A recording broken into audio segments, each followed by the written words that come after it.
organisasi ngapain gitu kan, kita kayak jadi bahasa kasarnya babu gitu. gitu kan, ya bahasa kasarnya kayak babu gitu. Tapi ya remember who you're doing it for gitu. Kalau misalnya kamu lakukan itu untuk organisasinya ya mungkin, dan kalau kamu lakukan itu dan penuh kebencian ya iya kamu babu, ngapa kamu lakukan gitu. Yeah. Cuman ya lakukan itu untuk diri sendiri misalnya kan.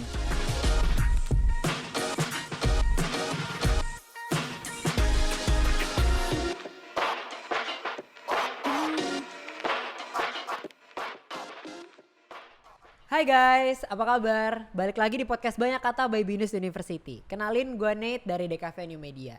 Hari ini gue akan ngobrol sama seorang temen gue yang dia dari jurusan yang sekarang lagi dirayain nih ulang tahunnya. Jadi buat teman-teman yang anak bisnis law banget, wajib banget nontonin podcast episode yang kali ini. Hari ini gue ditemenin sama seorang mahasiswa bisnis law juga, Binusian 2022, sama kayak gue. Jadi kita seangkatan lah, we're going through the same thing gitu ya. Boleh dong langsung kenalan? Halo, salam kenal, aku Berry Benjamin Renata, Berry aja, Binusian 2022, jurusan bisnis law. Jurusan bisnis law, oke. Kan ini kita sebelum start nih kan sebenarnya kenapa sih kita bisnis law banget gitu ya? Karena bisnis law lagi berulang tahun kayak yang 10 tahun gitu. Jadi gue mau ngucapin happy birthday dulu nih buat bisnis law, keren banget. Udah 10 tahun ternyata ternyata jurusannya udah lumayan lama ya. Ya 10 tahun, ya 1 dekade oke lah ya. Ya oke lah ya gitu kan. Dan juga kita juga lagi ngerayain Dies Natalis 40 tahunnya Binus University. Jadi episode podcast kali ini spesial banget. Nah, kita tadi udah kenalan sedikit sama Berry gitu ya. Tapi gue pengen tanya nih, gimana setelah lo kuliah setahun ini kan online ya? Dan juga kayak gue tahu sih online tuh kita start kapan sih? Kayak dari tahun lalu ya, dari semester Akhir Maret. Berarti semester berapa tuh? Semester 4. Semester 4. Berarti kita udah 1,5 tahun ya online kan? Ya, kurang lebih. Nah, pengalaman lo nih, lo di bisnis lo kan, gimana nih kuliah lo selama kuliah online kemarin? Ya, jadi puji syukur 3 semester masih dapat full offline ya. Ya, untuk online pun ya saya dapatnya cuma akhir semester 4 dan semester 5. Untuk semester 6 ini kan karena program 3+1 Binus, jadi udah gak dapat perkuliahannya lagi. Cuman untuk dari akhir semester 4 dan semester 5 ya syukur aja lancar-lancar, dosennya semua ya nggak segaptek yang cerita-cerita nggak segaptek cerita-cerita biasa mahasiswa di ini kan sosmed gitu. Iya. Bener sih, gue setuju sih. Maksudnya dosen binus tuh nggak gaptek ya sebenarnya. Jadi kayak ya kita kuliah online jalan-jalan aja gitu. Tapi kan mata kuliah lo nih bisnis law kan, hukum gitu. Pasti ada dong praktek-praktek sidang gitu kan. Nggak seru nggak sih kalau praktek lewat Zoom? Ya mau gimana ya, pengadilan asli pun sekarang kan semua pada online juga gitu. Pengadilan biar pengadilan internasional pun gitu kan, kayak crime against humanity, mereka semua online juga. Jadi mau gimana pun ya kita harus adaptasi juga. Dan untuk praktek jujur aja saya udah lewat, udah nggak dapat online-nya lagi. Praktek kalau bisnis law itu di kurikulum saya itu semester 3 itu hukum acara. Saya kan dapatnya semester 4 gitu. Tapi yang dari saya dengar-dengar dan lihat dari junior-junior cerita lancar-lancar aja. Jadinya intinya ya pengadilan, praktek pengadilan ya secara online gitu. Bedanya ya Zoom gitu aja. Oke. Berarti lo beruntung ya karena waktu praktek sidang itu masih offline gitu. Betul, ya. Offline. Terus giliran online kayak ya udah gitu. Tinggal mata kuliah yang gimana sih waktu online tuh mata kuliahnya? Mata kuliah wah ini pas banget karena kami dapat hukum siber. Hukum apa? Hukum cyber. Ya, oke, nice. Ya. Jadi belajarnya bener-bener kayak wah bener-bener pas gitu ya? Ya, jadi bisa dibandingin gitu kan kayak oh ya ini hukum siber tentang ya kita belajar juga kayak tentang AI, cara pengaturan bagaimana internet seharusnya berdasarkan teori-teori yang ada. Oke. Nah itu kayak setelah lo belajar hukum cyber itu ada nggak sih impactnya? Kayak kan lo lagi belajar hukum cyber gitu kan maksudnya kemarin. Terus kayak lo ngelihat semuanya sekarang serba teknologi nih, kita bener-bener kayak very dependent on technology kan. Terus kayak apa sih satu take away yang lo dapet dari ilmu lo waktu lo belajar hukum cyber itu? Take away utama ya? Take away utama iya. Ya intinya dunia cyber itu berbahaya. Bisa dibilang kayak Wild West gitu lah ya. Oke. Karena kan belum ada, nggak ada border gitu kan, kayak uncharted, orang bisa apa aja gitu. Kayak misalnya contoh yang kita semua tahu misalnya kayak dark web itu kan ya keburukan manusia semua ada di dalam kan gitu betul, kan. betul, dan government nggak bisa lakuin apa-apa di dalam karena memang di sana secara anonimus. Jadi mau bagaimana kita mengatur hukum siber itu jujur aja sampai sekarang pun masih perdebatkan. Jadi kalaupun aku ada bilang nih harusnya kayak gini, ya itu teori sekarang aja. Kita nggak tahu ke depannya kayak gimana. I see. Apalagi dengan sekarang hukum siber pun nggak cuman lebih ke internet aja, tapi ke pengaplikasian AI juga misalnya. Kayak misalnya mobil self driving car, ya kan? Self driving car. Terus kalau misalnya ada pertanyaan, oh ya mobil ini bakal tabrak orang nih, mobil itu sebaiknya melakukan apa? Stop dan resiko kita yang cedera atau tabrak orang itu aja dan kita yang selamat. Jadi misalnya ke depannya mau jawaban yang benar, ya mungkin mobil dijual 2 versi.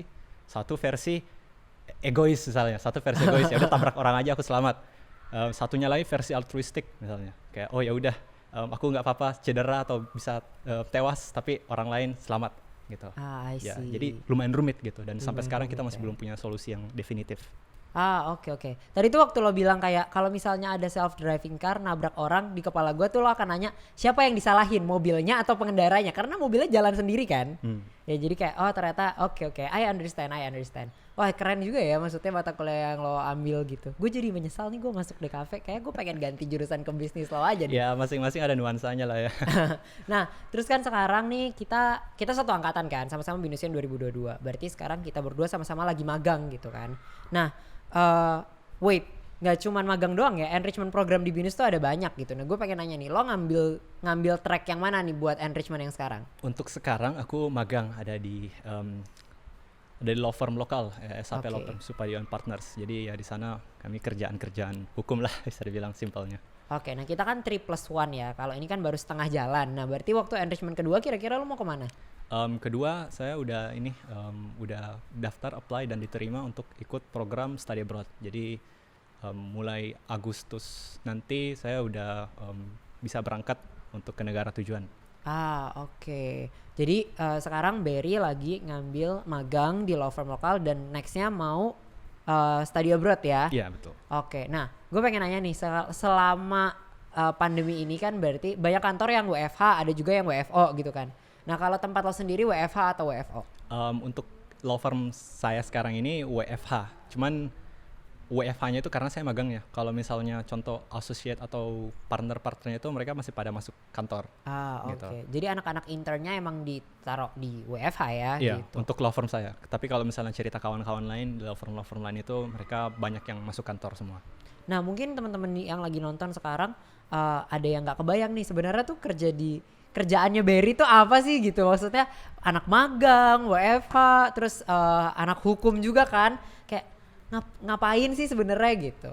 Oke, jadi biar nggak terlalu teknis, nggak lari terlalu teknis, ya intinya kami untuk kerjaan anak magang biasanya dikasih kerjaan yang low risk gitu kan, yang nggak akan mengkompromis kerjaan firmnya ya gitu. Firmnya gitu, jadi nggak bisa kena reputasi kalau misalnya anak wah ini misalnya saya sebagai klien terus caseku aku kasih ke lawyer firm ini, terus ternyata caseku dikasih anak magang, wah kurang ajar gitu kan. Iya. Jadi ya harus memang hati-hati juga lah kayak kerjaan apa aja yang dikasih, tapi nggak dipungkiri juga banyak di sana teman-teman, apalagi ya banyak teman-teman anak hukum yang kerjaannya malahan nggak, sebenarnya bukan layaknya anak magang lagi gitu, kayak bagaikan udah lawyering beneran, cuman ya tergantung lagi gila ya budaya masing-masing firma gitu. Ada memang law firm yang memang mereka melatih banget, kayak beneran menerjunkan di lapangan banget. Ada juga yang masih agak bisa dibilang agak konservatif gitu, kayak ya udah kamu anak magang nih, kerjaan ringan-ringan aja mulai dari awal gitu. Oke, berarti kalau di sum up kurang lebih Berry ngerjain paperwork ya? Iya, paperwork. Lebih banyak kerjain paperwork. Ribet gak sih? Untuk paperwork sendiri iya ada yang ribet, tapi rata-rata untuk yang kami dikasih itu rata-rata repetitif malahan. Jadi kayak udah tahu cara buat pertama kali, ya udah kedua kalinya lebih gampang gitu. Begitu juga sedemikian. Jadi semakin lama malahan semakin gampang. Itu tapi itu untuk kerjaan anak magang. Kalau misalnya lawyering beneran ya malahan bisa jadi lebih susah gitu kan. Oke. Lo pernah gak sih ngerasa kayak aduh gue bosen nih, maksudnya ngerjainnya ini terus gitu? Ya jelas. Jelas lah ya. Jelas. Kalau misalnya bosan ya mau gimana lah ya, kalau misalnya kerjaan repetitif gitu kan. Cuman di lain sisi kalau misalnya bosan pun ya itu up to us juga sih. Kayak kalau misalnya kamu mau terima aja kerjaan, ya mau tunjuk jari ke siapa, kan kita aja yang terima gitu. Kalau misalnya mau spice up atau coba tantangan lain, cobalah ngomong sama supervisor misalnya atau lawyer yang handle kita kayak, Pak ini kayaknya boleh deh saya dikasih sesuatu yang lebih menantang lagi. Kalau berani ya kan. Kalau berani itu bisa dilakukan gitu. Oke. I see. Nah lo kan tadi kita udah ngomongin seputar permagangan ya kan. Gue pengen nanya nih, kan lo bilang tadi enrichment kedua mau study abroad ya kan. Nah apa sih yang bikin lo tuh pengen study abroad? Malahan ya ini lumayan panjang ke belakang, cuman intinya salah satu yang bikin saya tergiur masuk BINUS sendiri itu ya karena ada program T+1-nya ini. Ini bukan promosi BINUS ya. Ya ini memang karena kebetulan ada programnya kayak gitu, study abroad, terus saya pikir kayak wah kapan lagi gitu kan, nggak akan pernah lagi kayaknya gitu. Kecuali misalnya saya S2 ke luar negeri, tapi itu kan long shot banget kan ya. Terus ini kan memang salah satu program dan siapa aja bisa ambil gitu. Right sih. Ya, siapa aja, whoever can take it gitu. Jadi ya udah aku apply study abroad dan tujuan utamanya pertama kali ya jujur aja ya mau jalan-jalan. Ya kan? Itu nggak bisa bohong, jelas ada nuansa mau jalan-jalan. Cuman semakin lama ini ya semakin lihat kehidupan mahasiswa, pikirnya juga ya kalau contoh aku mau pergi ke sana, aku ambilnya itu mata kuliah yang berhubungan banget dengan topik skripsiku. Dan aku pikirnya kayak, keren juga nggak sih kalau aku skripsi terus yang aku interview itu orang luar negeri gitu. Wah, credentialnya bagus gitu kan. Keren sih. Gue jadi kepikiran tuh kan. Masalahnya gue udah terlanjur ngambil kontrak yang 10 bulan. Jadi ya nggak bisa ngapa-ngapain juga kan. Nanti enrichment kedua juga ya udah intinya gue magang. Tapi seru juga ya ternyata kayak maksudnya study abroad, bener banget teman-teman ya, BINUS ada track study abroad yang kalau tadi kata Berry semua orang bisa ambil kayak. Just apply gitu. Just apply aja gitu. Coba-coba iseng-iseng berhadiah kan. Siapa tahu dapet terus sambil jalan-jalan sambil skripsi sambil belajar ya kan. Iya sih, benar. Tapi dari semua negara tadi lo bilang lo berangkat ke Belanda kan. Betul. Why Belanda? Jujur aja ini bukan pilihan pertama itu saya harusnya mau berangkat ke Slovenia, cuman itu dari BINUS-nya. Cuman ini kebetulan puji syukur saya diterima di ada program ini Kemendikbud, kementerian ini, terus dapatnya itu saya pilihnya memang di Belanda karena lihat dari mata kuliah. Ya, kalau misalnya saya pilih, jadi itu bisa dipilih sebenarnya mau ke ada pilihan malahan ke Barcelona, ke Roma gitu. Saya tergiur banget tuh pilih pertama kali kayak Barcelona gitu kan, aduh Roma gitu. Cuman mata kuliahnya agak miss gitu lah. Tidak sejalan gitu ya. Terus saya pikir kayak aduh kalau misalnya saya ambil ini terus nanti diundang interview, caraku pertanggungjawabannya gimana ya? Jadi kayak aduh ya udahlah ya, aku ambil universitas berdasarkan studi gitu. Jadi kayak memang sesuai dengan namanya, study abroad, bukan play abroad ya kan. Oh iya benar. Study abroad ya, tujuannya belajar ke sana. Nice. Keren sih. Belanda, I think Belanda is a nice place juga kan. Kayak pemandangannya juga nggak jelek-jelek banget gitu. Bisa Euro trip dari sana nanti. Nanti gue nyusul kayaknya kalau lo di sana ya. Ntar gue terbang. Kalau udah bisa terbang kayak tanpa ada tujuan studi gitu. Nah, lo pesimis kan? Lo optimis kan bakal terbang ke sana? Udah pasti terbang kan? Itu udah dikonfirm sama Kemendikbudnya. Gitu. Udah dikonfirm ya. Nice. Soalnya kayak banyak banget teman gue juga beberapa kasus kayak mereka diterima magang di luar negeri, nggak bisa berangkat sekarang gitu. Jadi akhirnya magangnya di sini gitu kan. Tapi kayak ya kalau misalnya next year ya, berarti next semester gue tuh selalu lupa loh kalau ini tuh mulai beberapa minggu lagi udah ganti semester. 2 bulan lagi malahan. Iya kan, gila cepet banget ya. Cepet banget. Gak berasa. Semoga aja Berry nanti kalau misalnya udah di Belanda, good luck aja sih sebenarnya kayak. Siap, thank you. Break a leg gitu, gue yakin banget lo bisa. Nah, so far nih asik gak sih lo belajar di bisnis lo, terus kayak ada gak sih suka dukanya belajar bisnis lo apa? Asik enggaknya tuh justru subjektif banget lah ya. Aku tahu ada beberapa teman yang benci banget malah gitu. Aduh benci ini banget. Kenapa aku masuk bisnis lah gitu. Ya cuman kalau saya sendiri ini pilihanku dari awal gitu kan. Kalau misalnya aku bilang kayak gitu ya aku nanti jatuhnya kayak membenci diri sendiri dan ya itu nggak bantu siapa-siapa. Untuk asik enggaknya jujur aja ya, awal perkuliahan enggak banget. Ya enggak banget karena aku enggak ada sama sekali latar belakang hukum. Jadi aku pertama kali masuk kelas ya kan, aku perantau by the way, aku dari Makassar ya kan. Jadi datang ke Jakarta, lihat semua orang masuk dalam kelas ini Terus mereka itu kalau misalnya ditanyain sesuatu sama dosen, mereka kayak udah tahu, kayak oh ya ini kasus ini, aku kayak ini apaan gitu semua. Aku nggak tahu sama sekali ini apaan, nggak ada latar belakang lah. Jadinya kayak aku struggle banget pas waktu awal-awal, tapi ya semakin lama semakin ya mengakulturasikan lah ya dengan budaya anak hukum. Budaya anak hukum. Budaya pembelajaran anak hukum juga. Jadi ya semakin lama aku bisa semakin enjoy. Karena ya yang aku notice ya, rata-rata orang bilang, oh ya passionku di sini, passionku di situ. Aku nggak tahu arti definisi passion secara nyata sebenarnya secara definitif apa. Cuman yang rata-rata orang bilang sebagai passion mereka itu adalah sesuatu yang mereka memang profisien.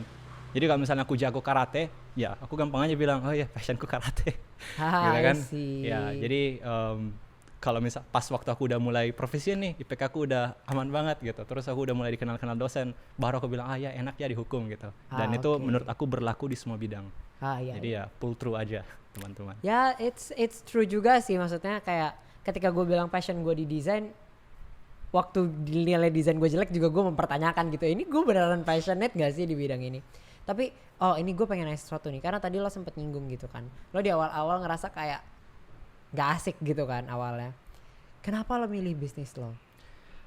Oke, ini pertanyaan yang sulit. Simpel ya, cuman aku selalu bilang, oh ya saya punya cita-cita, jadi saya pilih ini. Tapi ya bermula dari cita-cita aku dari kecil sampai sekarang gak pernah berubah. Ya nggak bisa bilang sih, cuman itu agak pribadi. Cuman intinya aku yakin bisnis law terutama memang karena kayak contoh hukum siber itu berguna banget sih, di mana nanti aku memang rasa masa depanku akan berada di sana gitu, ya kan. Dan apalagi memang dunia mengarah ke sana, jadi why not get a head start gitu. Dan setauku ya jarang banget, dikit lah, setidaknya nggak populer. Aku nggak berani bilang nggak banyak universitas, aku yakin pasti banyak lah, cuman nggak terlalu populer hukum siber. Karena ya, tapi BINUS salah satu dosen kami malahan ada yang kayak adalah kayak dosen besar gitu yang memang kayak expertnya hukum siber di Indonesia, dan dia ngajar di BINUS gitu, dia dosenku. Mantap ya, mantap. Langsung dapat dari sumber. Betul. Gitu kan. Nah tadi lo bilang ada momen gak asik, ada momen asiknya di bisnis lo gitu. Momen-momen asiknya tuh apa aja sih? Oke, momen asiknya itu datang pas akhir-akhir ya. Pas akhir-akhir. Pas akhir-akhir, pas waktu udah pintar, pas udah mulai bisa.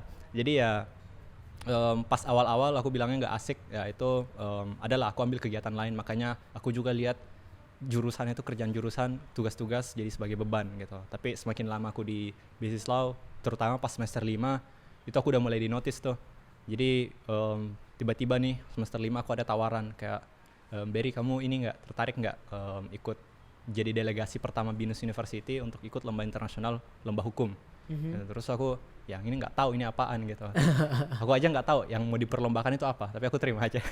Terus? Gitu. Terus ya aku ikut dan struggle banget lagi seperti dari awal, dan aku pertanyakan kok aku mau ya gitu kan? Aku mau ikut ini. Cuman semakin lama karena ikut lomba itu, aku mau nggak mau terekspos sama praktisi-praktisi hukum dan mahasiswa hukum dari PTN misalnya dan dari univ lain.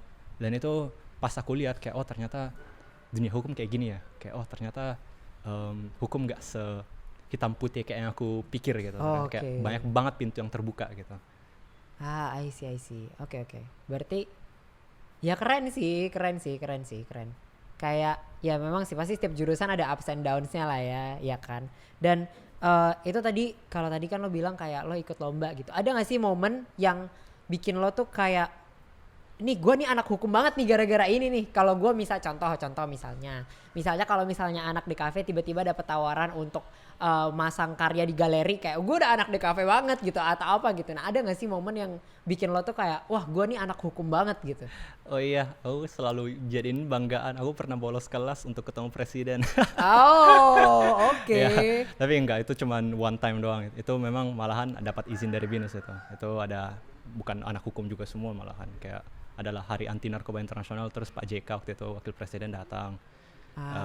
Tapi ya itu satu kali doang. Kalau yang benar-benar aku rasa kayak ini aku udah jadi full anak hukum sekarang ya, bukan cuman lagak doang gitu kan. Itu ya ikut lomba itu yang aku bilang tadi. Karena mau nggak mau, ini advice dari bukan anak hukum lain, tapi dari practitioner asli gitu kan, yang udah senior. Dia kayak kasih advice kayak, ya dulu saya waktu masih muda biasa ikut ginian, yang orang cari dalam lomba ini adalah bukan anak hukum yang berlagak seperti lawyer, bukan yang bermain seperti lawyer, tapi memang benar-benar mengimani gitu, kayak benar-benar menganggap bahwa oke, ini klienku dan lomba ini adalah caseku gitu. I see. Jadi bukan bermain sebagai lawyer tapi beneran take that kayak ya ini gue udah lawyer gitu, maksudnya kayak ini case gue. Oke, I see. Seru sih kayaknya ya lombanya ya. Seru banget. Ini seru sih kayaknya. Lomba internasional juga soalnya, itu diadain di Vienna. Namanya Willem. Mungkin untuk anak-anak hukum kalau tertarik ada tuh namanya Willem Civis International Arbitration Moot. Oke. Seru. Ternyata seru juga ya kehidupannya anak-anak bisnis law gitu. Nah, gue pengen nanya nih, ada nggak sih value yang lo dapet kayak yang akhirnya lo terapin setelah lo belajar di bisnis law? Value ya, jujur aja, kalau misalnya secara karakter, aku yakin ada, cuman aku nggak bisa artikulasikan dalam kata-kata. Oke. Kayak tahu lah ya, kayak banyak hal yang kita lakukan yang kita sebenarnya nggak tahu ini kenapa kita lakukan, tapi kita tahu aja. Kayak contoh misalnya aku kesulitan pikir contoh. Cuman maksudnya kalau misalnya ada sesuatu aku lakukan, menurut aku ini normal. Gini deh misalnya, aku dari Makassar kan, datang ke Jakarta, terus aku banyak lihat orang kayak melakukan gini, sendawa misalnya, bersendawa, simpel itu aja. Kalau orang Jakarta kan atau orang Jawa biasanya kayak lihat sendawa itu malahan kayak sesuatu yang nggak sopan gitu kalau sana sopan umum. Cuman kalau aku dari Makassar itu umum banget gitu. Kayak malah jadi bercandaan gitu ya. Iya, malahan biasa aku SMA misalnya, ini agak jorok cuman kayak bersendawa terus temanku ikutan juga, malahan kayak lomba gitu siapa yang lebih besar gitu kan.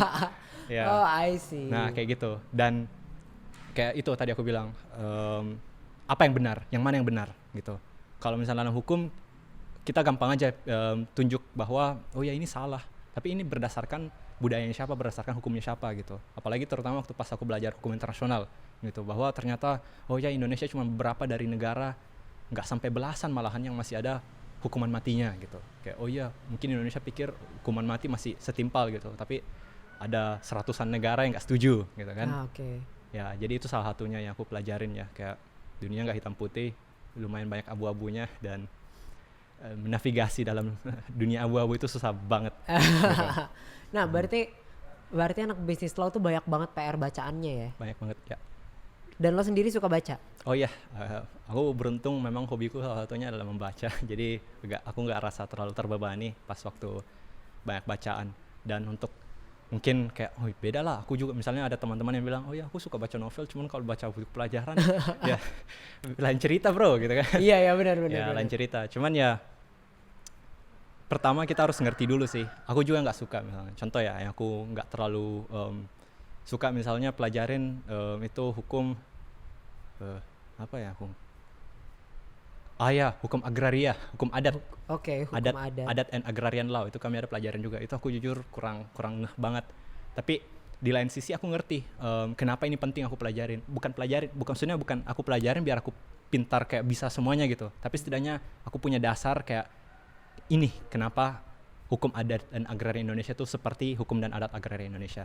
Dan karena dengan pemahaman kayak oh ya ini penting dipelajarin dan ini memang akan suatu saat akan aku confront gitu. Jadi ya pas bacanya itu aku punya tujuan. Jadi pas bacanya itu karena punya tujuan lebih gampang dicerna. Karena aku udah tahu kalau aku baca ini aku bisa pakai di mana. Nice. A heads up buat teman-teman yang mau masuk bisnis law, bacaannya banyak banget ya. Bacaannya banyak banget, jadi kayak harus siap-siapin mata, siap-siapin hati buat ngebaca sekian banyak. Nah, anak bisnis law tuh kayak tadi lo bilang kan, kayak ini benar tapi berdasarkan hukum siapa. Berarti basically suka debat ya? Iya. Iya. Di kelas aja juga malahan biasa adalah debat antar mahasiswa, malahan ada juga gitu kan. Kayak iya ini nggak benar gitu. Tapi ada yang bilang lah nggak benar karena kenapa gitu. Ya kan? Cuman ya pada akhirnya kalau mau bantu orang itu kan jatuhnya kita berdebat kayak gitu untuk membantu diri sendiri dan membantu orang kan. Jadi kalau misalnya kita main track aja itu nggak akan bantu siapa-siapa gitu. Jadi ya kadang kayak contoh MUN gitu. Ada tuh delegasi dari BINUS juga biasa main MUN yang hukumnya. Oke.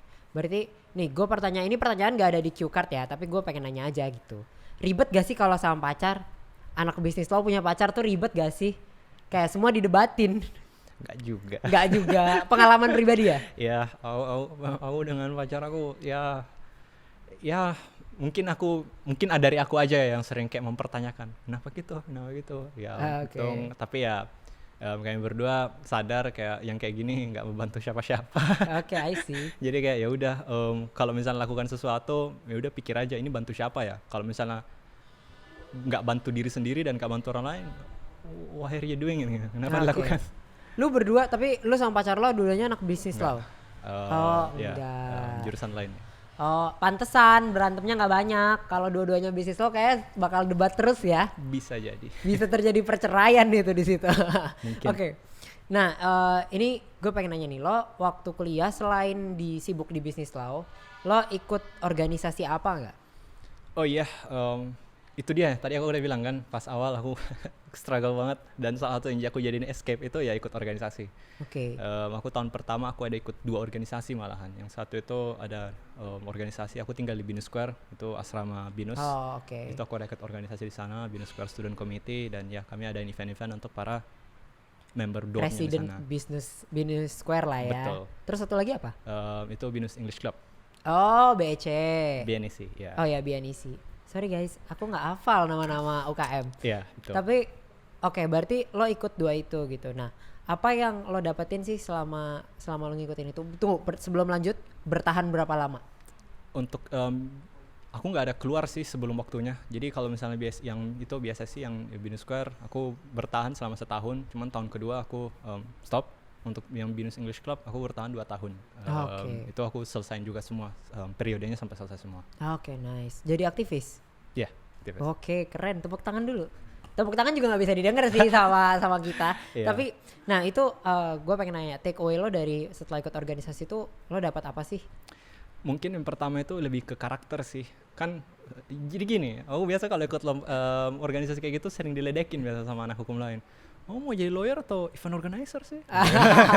Bener, nggak salah sih, nggak salah. Cuman apalagi pas waktu selama internship ini, aku semakin lihat kan kayak politik kantor gitu. Dan aku kayak pikir, seandainya orang ini organisasi, masalah ini nggak akan ada. Aku pikir selalu kayak contoh masalah-masalah interpersonal, masalah-masalah manajemen, kayak keleletan, lupa komunikasi. Kan di law firm itu meskipun firma, tapi tetap harus ada kerjasama antar sesama lawyernya. Dan ya dari yang aku dengar ya dari kawan-kawanku yang di law firm top tier misalnya, itu politik kantornya berat banget gitu. Dan kalau misalnya kita ada pengalaman organisasi, manuver dalam politik kantor kayak gitu akan lebih mudah gitu. Kita udah tahu what to avoid and what to do gitu. Setidaknya ada pointer dikit lah, nggak benar-benar buta. Karena kan jujur aja mungkin ada yang bilang organisasi ngapain gitu kan, kita kayak jadi bahasa kasarnya babu gitu kan, ya bahasa kasarnya kayak babu gitu. Tapi ya remember who you're doing it for gitu. Kalau misalnya kamu lakukan itu untuk organisasinya ya mungkin, dan kalau kamu lakukan itu dan penuh kebencian ya iya kamu babu, ngapa kamu lakukan gitu. Cuman ya lakukan itu untuk diri sendiri misalnya ya kan, untuk belajar sebaik mungkin. Dan ya baik banget yang aku pelajarin, terutama lebih dari nge-handle masalah yang ada terjadi gitu-gitu ya? Iya, nge-handle orang. Untuk kompetensi misalnya kayak, kompetensi ini ya, misalnya kompetensi yang kayak hard skill, itu time management, project management penting banget juga ternyata. Karena pas aku semester 5 kan, kerjaan semakin berat kan ya. Ada lomba, terus aku mata kuliahnya semakin berat, ya jelas ya, semakin naik semakin berat kan. Iya betul. Gak ada level makin tinggi makin gampang, gak ada ya. Betul gitu. Kami semester 5 belajar filosofi hukum gitu kan. Waduh. Ya jadi itu berat banget, filosofi hukum, legal reasoning. Ya jadi itu berat banget, dan itu semester 5 itu aku udah nggak organisasi lagi. Dan berkat apa yang aku udah pelajarin semua sebelumnya, cara untuk prioritize, cara untuk melakukan apa yang sebaiknya dilakukan duluan itu lebih gampang, dan jatuhnya aku bisa salvage bukan salvage juga sih, mempertahankan IPK ku gitu. Oke. Tapi gue setuju banget sih, maksudnya banyak banget kayak kalau misalnya teman-teman gak pada ikut organisasi gitu ya, there's actually a lot of things yang bakal dilewatin gitu. Karena kayak gue sendiri kan gue ikut organisasi juga, gue kan anak B-Voice, dan sekarang ilmunya sangat kepake di kantor gitu, karena kayak lu belajar banyak banget gitu loh dari organisasi, belajar teamwork ya kan, belajar time management juga. Jadi gue setuju banget sih sama lo, kayak menurut lo rugi gak sih kalau gak ikut organisasi? Depends on how you look at it, I guess. Nah, mungkin kita cuma pikirnya kayak belajar. Oke, ini satunya lagi asik. Memori-memori paling indah aku itu ya dapatnya dari organisasi gitu. Oh. High point kuliah aku itu ya ada waktu tahun semester pertama gitu kan, kayak ngorganisasi bareng gitu. Karena kayak susah-susah senang bersama gitu. Jadi kayak lihat work come to fruition gitu kan. Dan ya satisfying banget. Aku nggak pernah dapat rasa yang sesatisfying kayak gitu sebelumnya. Dan sejauh ini nggak pernah dapat lagi gitu. Kayak lihat hasil kerja payah segala macam. Terus akhirnya datang harinya. Ya kita bisa lihat itu semua play out dan kita kayak ini kerjaanku gitu. Lega, kayak maksudnya satisfied, bangga, ada rasa bangganya sedikit gitu ya. Iya betul. Dan teman-temannya jatuhnya kayak yang aku pelajarin ya. Kalau misalnya teman, ini mungkin ya jangan ambil sebagai advice sih. Ini cuma kayak observasiku aja. Kita nggak benar-benar kenal orang ketika sebelum kita melihat orang itu under pressure. Gue setuju banget. Ya kan? Karena aku ya misalnya aku lihat kamu misalnya, aku mungkin sejauh ini kita ngobrol, aku mungkin pikir ya aku udah kenal kamu nih. Tapi kalau misalnya aku lihat kamu under pressure, bisa aja kamu benar-benar bukan 180 derajat. I would be completely different gitu. Iya, nah itu makanya dan itu jatuhnya kayak social mask-nya tuh udah hilang gitu kan. Dan lumayan bagus, maksudnya bisa lihat kayak gitu. Bukan berarti kita harusnya takut kayak siapa yang kita harus percaya. Jangan don't be cynic about it gitu kan. Ya, tapi jangan naif juga gitu. Dan ya pada dasarnya kalau kamu takut ya jangan lupa kamu juga salah satu orangnya gitu. Kamu juga bisa kayak gitu. Ya benar.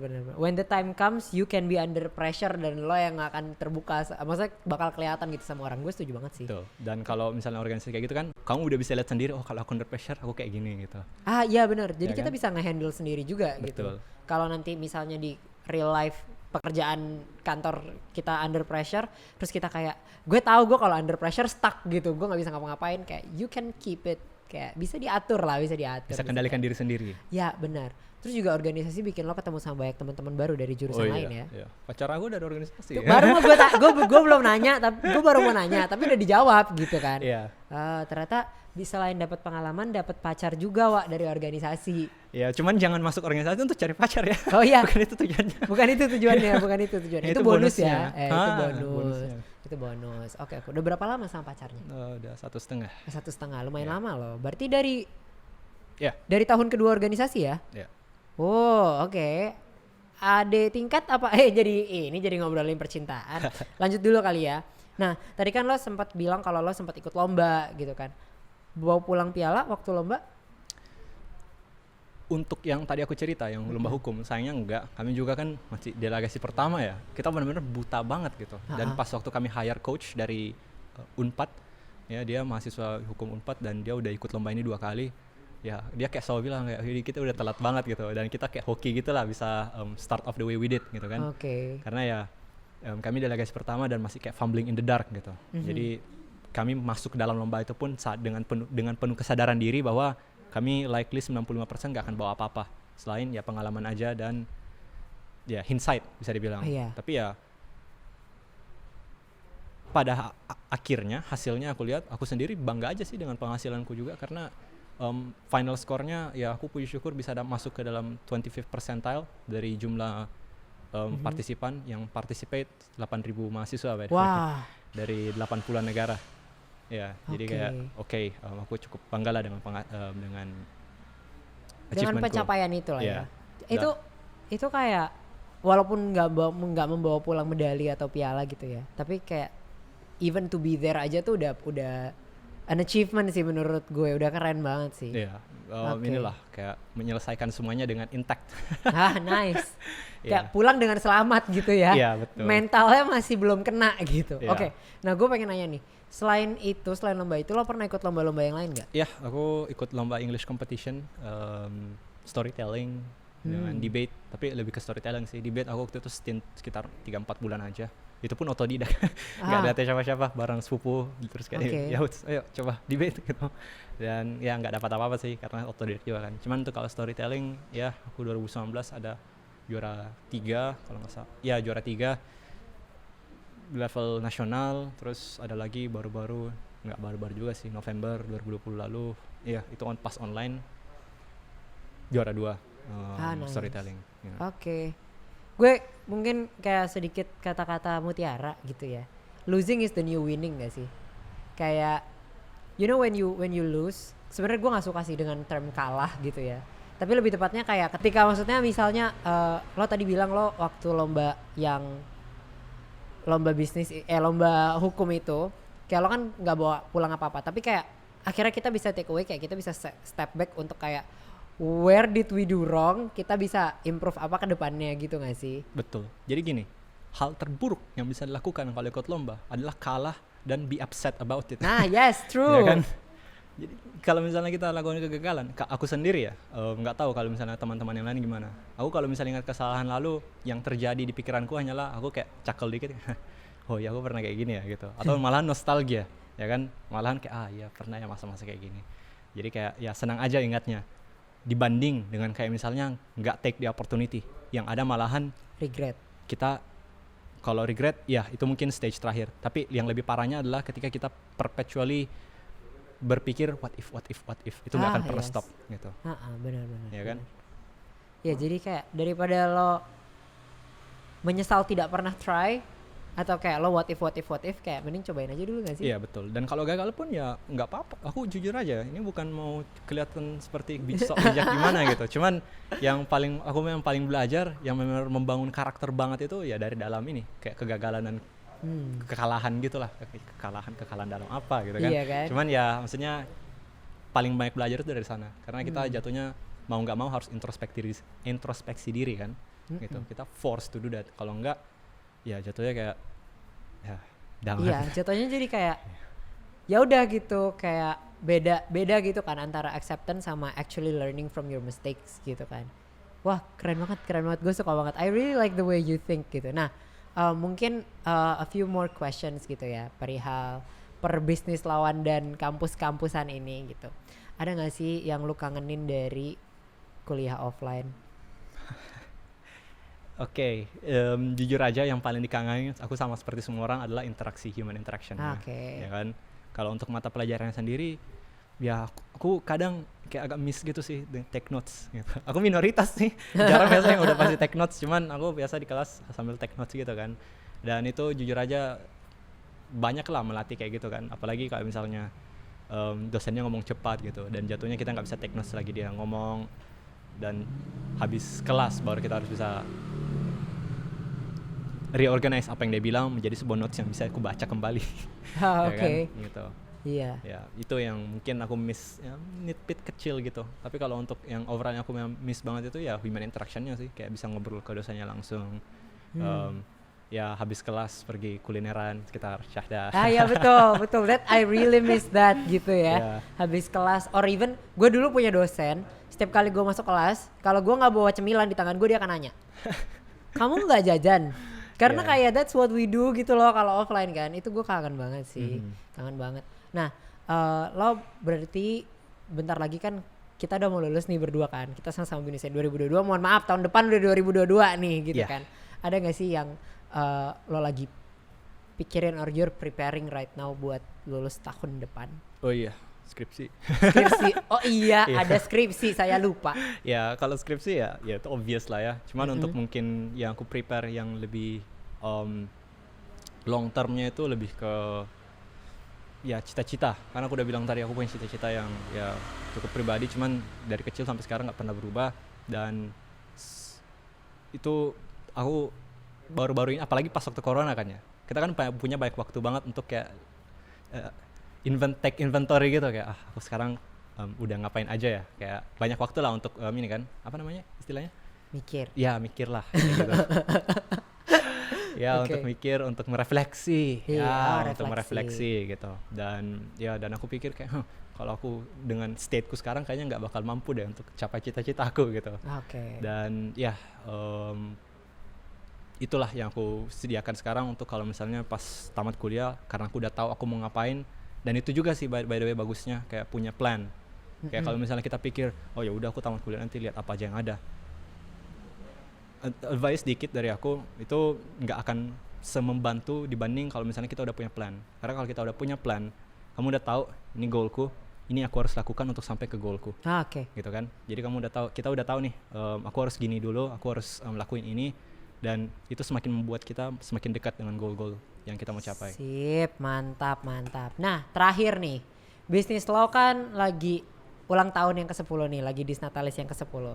Ada gak sih wish dari lo untuk bisnis lo?